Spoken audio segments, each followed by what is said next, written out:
안녕하세요. 퇴직금 지킴이 노마드 퇴직금입니다. 자, 오늘이 9월 27일 월요일인데요. 오늘 고승범 금융위원장을 비롯해서 경제금융 전문가들이 은행연합회에서 가계부채 관련된 그런 회의를 했다고 합니다. 대출로 인해서 굉장히 많은 스트레스를 받고 계신 분들이 많을 텐데요. 오늘 영상 함께 보시면서 이 회의에서 대략적으로 어떤 내용이 나왔고 내가 앞으로 어떻게 방향을 설정할 수 있을지 그런 내용들을 종합적으로 한번 살펴보시면 좋을 것 같습니다. 자, 신문기사 보면서 한번 얘기를 나눠볼게요. 자, 신문기사 한번 볼게요. 오늘 은행연합회에서 지금 회의를 한 결과를 바탕으로 해서 점심때 아마 기사가 나온 것 같은데요. 이제 이런 것 같아요. 은행 대출 중단이 지금 되고 있잖아요. 제가 계속해서 말씀드렸지만. 근데 이런 것들이 한두 개 은행이 아니라 전체 은행까지 지금 확산될 수 있다는 것에 약간 가능성을 좀 더 두고 이러한 내용들을 전달하고자 하는 것 같아요. 한번 볼게요. 고승범 금융위원장이 최근 은행들의 잇따른 대출 중단과 관련해 향후 다른 은행들도 대출 중단이 확산될 가능성이 있다고 얘기했어요. 그러니까 지금부터 대출을 아예 안 해줄게요. 이제 그런 상황은 아닌데 지금 1금융권을 기준으로 농협은행이 선제적으로 대응을 했죠. 제가 그 내용들은 이전 영상을 통해서 말씀을 드렸어요. 그런데 농협은행뿐만 아니라 향후 다른 은행들도 어떠한 이유들로 인해서 대출 중단이 될 수도 있습니다라고 넌지 지금 얘기를 한 거기 때문에 오히려 이러한 상황들이 어찌 보면 우리에게 훨씬 더 리스크가 있는 게 아닐까라는 좀 생각을 해봅니다. 그래서 기자분들이 정부의 가계부채 규제로 은행의 대출 중단이 확산할 수 있느냐, 그러니까 이렇게 다시 한번 물어봤을 때 다른 은행들로 확산될 수 있다.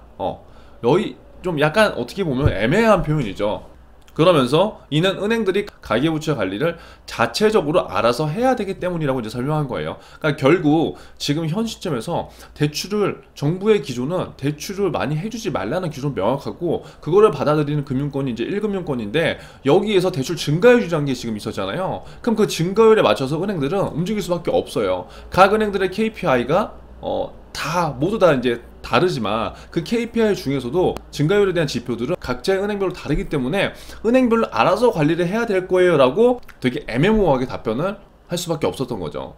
자, 결국 뭐냐면 내년에도 가계부채를 타이트하게 관리할 필요가 있다. 올해 가계대출 증가율을 6%대로 관리하겠다는 게 정부의 기조라는 거예요. 그래서 우리가 지금 만약에 대출을 받아야 되는 상황이라고 한다면 제가 지난 영상에서도 말씀드렸지만 농협은행 같은 경우에는 그 5%가 넘었어요. 5%, 6%가 넘었기 때문에 지금 아예 막는 거고 그 한도가 남은 은행들이 있다고요. 그럼 내가 어떻게든 방법을 찾는 것이 효율적인 방법으로 될 수 있다는 거죠. 자, 다른 기사 한번 볼게요. 지금 현재 시중은행의 대출 여력은 지금 바닥이라는 상황이에요. 최악 때는 일부 대출 상품은 판매 중단한다고 하는데, 그러니까 저는 이런 것들을 보면서 이런 생각을 해요. 결국 은행도 이익을 내야 되는 집단이거든요. 이익을 내는 건 맞아요. 그런데 작년에도 그렇고 올해도 그렇고 국민들이 진짜 경제 상황이 좋지 않았을 때 물론 은행에서 소상공인이라든가 뭐 기업들을 위해서 저리로 대출을 해주고 정책 자금이나 그런 것들을 물론 풀었지만 그 한도랑 그런 조건들이 제가 생각했을 때는 약간 부족하지 않았나라는 개인적인 그냥 생각을 해봐요. 왜냐, 지금 금융권들은 이자 수익으로도 돈이 굉장히 수익을 많이 올린 상황이거든요. 현재 지금 저금리 기조에서 이자 수익을 그렇게 많이 내지는 못하는 상황임에도 불구하고 대출이 워낙 많다 보니까 은행 입장에서는 앉아서 어찌 보면 수익을 계속 늘릴 수 있었던 상황이라는 거죠. 자, 그런데 정말 서민들이 돈이 필요한 이런 상황에서 계속 한 개 은행씩 이렇게 차단을 시켜버린다면 결국 어떠한 현상이 될 수 있냐, 서민들이 어려울 때 등을 돌려버린다라는 인식을 줄 수도 이제 있다는 거예요. 물론 지금 시점에서 정부가 강조하고 있는 방향성과 기조는 저도 너무나도 공감을 합니다. 가계부채가 1800조가 넘고 이런 걸로 인해서 부동산 투자, 영끌, B2가 계속 일어나서 자산가치 하락이 일어나면 당연히 위험하죠. 하지만 그것 또한 획일적인 정책과 규제로 모든 것들을 잡아버리려고 한다면 분명히 선의의 피해자가 발생할 수 있기 때문에 그러한 것들은 좀 고려를 해줬으면 어떨까라는 좀 생각이 들어요. 자, 여기 보시면 5대 시중은행의 가계대출 증가율을 봐야 된다는 거죠. 이게 지금 당국이 관리하는 목표인 거잖아요. 자, 그래서 지금 농협은행 같은 경우에는 현재 7.38이기 때문에 농협은행 가장 발빠르게 지금 중단 조치를 해버린 거예요. 그리고 지금 하나도 5%를 넘었고요.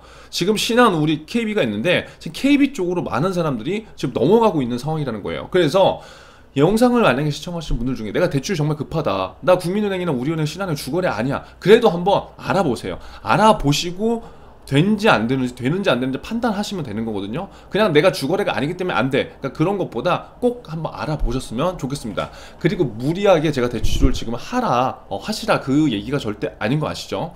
내가 진짜 만약에 전세로 들어가고 내가 만약에 지금 잔금 대출이 남아있는 상황인데 돈이 안 나와 갑자기, 그럼 자금 계획이 분명히 문제가 생긴 거잖아요.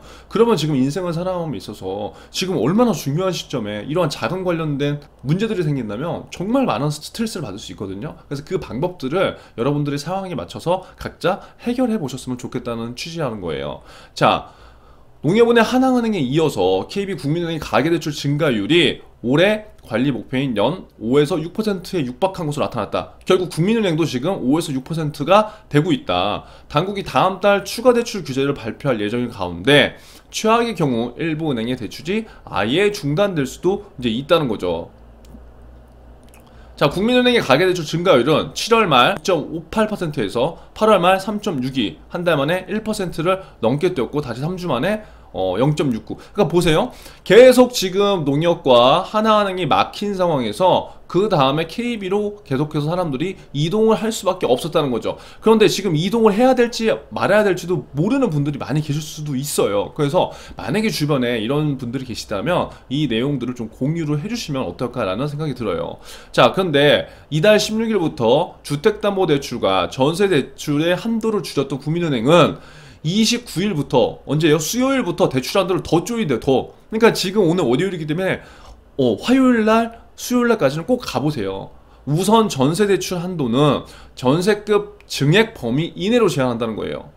그러니까 예를 들어서 전세값이 2억 올랐다 그러면 2억 내에서만 대출을 받을 수 있다는 소리예요. 예전에는 이 오른 금액과는 상관없이 전체 금액에 대한 퍼센트를 적용을 시켜줬는데 지금은 2억짜리 집이다 근데 4억으로 올랐다, 그럼 이 차익 2억에 대해서만 대출 여부를 가능하게 해줄 수 있다는 거죠. 그래서 이러한 부분을 우리가 잘 살펴보셔야 될 것 같아요. 현재 이러한 상황이기 때문에 우리가 지금 현재 시장 상황에서 굉장히 조급해질 수밖에 없는 상황인 것 같아요. 그런데 너무 조급해지기만 한다면 계획되지 않은 어떠한 선택들을 할 수도 저는 있다고 생각이 되거든요. 그래서 어찌됐든 정부의 기조는 지금 돈을 많이 빌려주기는 꺼려하고 있는 것은 분명한 기조다. 그리고 그에 맞춰서 은행들도 움직일 수밖에 없고, 이러한 상황들이 제가 봤을 때는 올해까지는 계속 이어질 거라는 생각을 해봐요. 그래서 물론 내년이 되면 이제 상황이 나아질 수도 있겠지만 지금 전세자금 대출이라든가 아니면 기타 어떠한 자금들이 필요하신 분들은 대출 증가율 표를 제가 보여드렸잖아요. 거기에 5% 안 된 은행들은 한번 먼저 가보시고요. 절대 무리한 투자는 안 하셨으면 좋겠어요. 하지만 내가 진짜 실거주를 하시려고 하는 분들, 그리고 뭐 또 다른 어떠한 목적으로 장기 투자를 하시려는 분들한테는 지금의 어떠한 일정의 자금을 융통하는 이러한 방법들이 굉장히 중요할 수가 있기 때문에 이러한 시장 상황을 같이 우리가 함께 공유해보면 좋지 않을까라는 생각으로 오늘 내용 전달드렸습니다. 여러분 너무 우울해하지 마시고요. 하나하나씩 함께 우리 화이팅 하면서 함께 했으면 좋겠습니다. 오늘도 감사합니다.